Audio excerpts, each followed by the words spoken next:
Magandang araw Pilipinas, narito po ang latest Weather Today forecast. Itong update ukol sa minomonitor natin na si Bagyong Ramil at sa magiging lagay ng panahon sa susunod na 24 oras. Kaninang 2 a.m. yung low pressure area na minomonitor natin ay isa ng ganap na bagyo na may local name na Ramil. Huli itong namataan sa layong 1,145 kilometers east of southeastern Luzon. Taglay po nito yung lakas ng hangin na 45 kilometers per hour malapit sa sentro at bugso ng hangin na umaabot sa 55 kilometers per hour. Ito'y kumikilos pakanluran, hilagang kanluran na mabagal at sa kasalukuyan po ay hindi pa dama yung epekto nito sa anumang bahagi ng ating bansa. Ngunit nga, mamayang hapon po habang mas papalapit na itong si Bagyong Ramil, yung trough or extension po nito ay posible nang magdulot ng mga kalat-kalat na pag-ulan dito sa may silangan ng Southern Luzon at Visayas. Samantala, ngayong araw magiging mataas pa rin po yung tsansa ng mga pag-ulan sa malaking bahagi po ng Luzon. Dulot po ito ng easterlies na nakakaapekto pa rin dito sa may central at southern Luzon, maging sa area po ng Visayas. So for today po, yung magdudulot po ng mga pag-ulan ay easterlies, kaya pag-iingat pa rin po para sa ating mga kababayan sa posibilidad ng mga pagbaha at pagguho ng lupa. At ayon nga dito sa ating latest forecast track analysis ni Bagyong Ramil, sa kasalukuyan po ay binabaybay pa nito yung karagatan sa silangan ng ating bansa. Generally, magiging westward po yung pagkilos nito and bukas po ng umaga or hapon ay lalapit ito dito sa may area ng Catanduanes and by Sunday morning naman or afternoon ay maglalandfall ito either dito sa Aurora or Quezon area and then tatawirin po nito by Sunday itong area ng northern and central Luzon. And muli po sa ngayon wala pa pong hindi pa po natin dama yung epekto nito ni Bagyong Ramil sa anumang bahagi ng ating bansa. Ngunit habang papalapit nga po ito kung saan mamayang hapon posible na po yung trough or extension nito magdulot ng mga kalat-kalat na pag-ulan dito sa ilang areas ng Bicol region at Eastern Visayas and bukas naman po kung saan mas malapit pa po itong si Bagyong Ramil dito sa ating kalupaan, doon na po mas magsisimula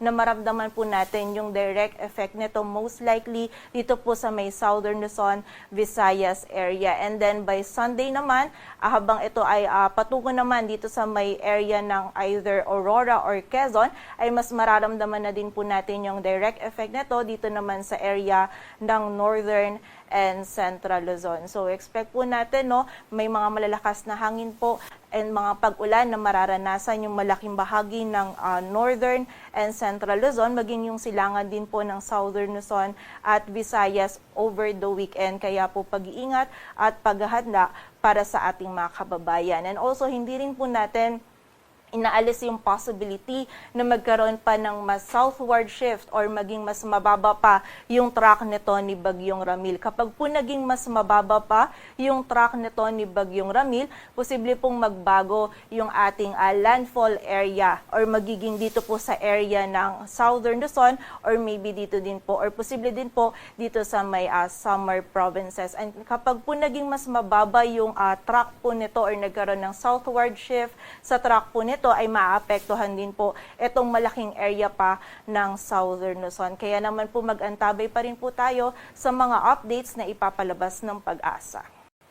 Sa kasalukuyan po, meron na tayong nakataas na wind signal number 1 dito sa may easternmost portion ng Quezon, maging dito sa Camarines Norte, Catanduanes, sa may area din ng Camarines Sur, Albay, northern and eastern portions ng Sorsogon, maging dito din sa may eastern portion ng Northern Samar. So paalala po para sa ating mga kababayan, for now hindi pa po nararamdaman yung malalakas na hangin na dala po ni Bagyong Ramil dahil ito pong wind signal natin ay meron tayong lead time na 36 hours. Ito po ay para makapaghanda yung ating mga kababayan. So most likely po mararamdaman po natin yung mga malalakas po na hangin na dala nito bukas dito po sa mga areas na ito. And habang mas papalapit po itong si Bagyong Ramil, madadagdagan pa po yung areas natin under wind signal. Highest possible po natin na maaring itaas ay wind signal number 2 but hindi pa rin po natin inaalis yung possibility na kapag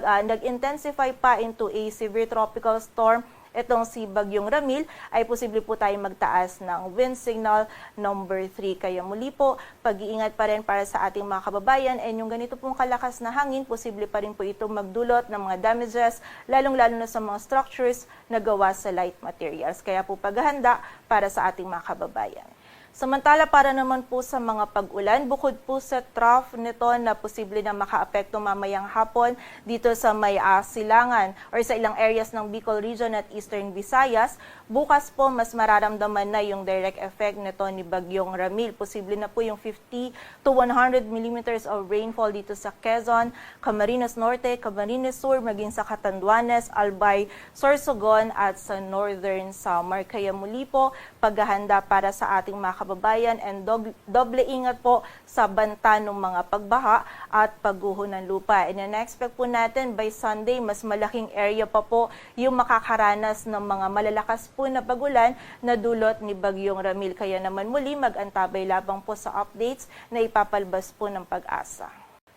Para naman sa lagay ng dagat baybayin ng ating bansa, wala pa po tayong nakataas na gale warning, ngunit iba yung pag-iingat pa rin sa mga kababayan natin na maglalayag dito sa may northern and eastern seaboards ng Luzon, kung saan magiging katamtaman hanggang sa maalon po yung lagay ng ating karagatan.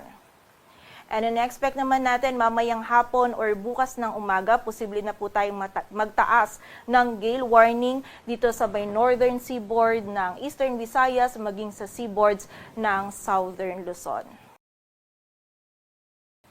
At para naman sa magiging lagay ng panahon ngayong araw ng Biyernes, magiging maulap po yung kalangitan. May mga kalat-kalat na pag-ulan po tayong mararanasan, most likely simula po mamayang hapon onwards, dulot po ng trough or extension ni Bagyong Ramil. Dito po yan sa area ng Albay, Sorsogon at Catanduanes. Samantala, magiging makulimlim din po yung panahon. Any time of the day, posible po yung mga pag-ulan din dito sa Metro Manila, maging sa area din ng Calabarzon, rest of Bicol Region, Marinduque, Oriental Mindoro, maging sa bahagi din po ng Romblon, dito sa Bulacan, Aurora, Isabela at mainland Cagayan, dulot po ito ng easterly. So kapag po tayo ay lalabas, huwag natin kalilimutan yung mga pananggalang natin dito sa mga pag-ulan na ito. And also, doble ingat pa rin sa posibilidad ng mga pagbaha at pagguho ng lupa. Samantala, for the rest of Luzon naman, may mga isolated po tayong mga pag-ulan o yung mga biglaang pag-ulan, pagilat at pagkulog na mararanasan,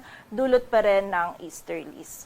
Agwat ang temperatura dito sa Metro Manila ay mula 26 to 32 degrees Celsius. Samantala, dito naman sa bahagi ng Northern at Eastern Samar ay meron din po mga kalat-kalat na pag-ulan na mararanasan.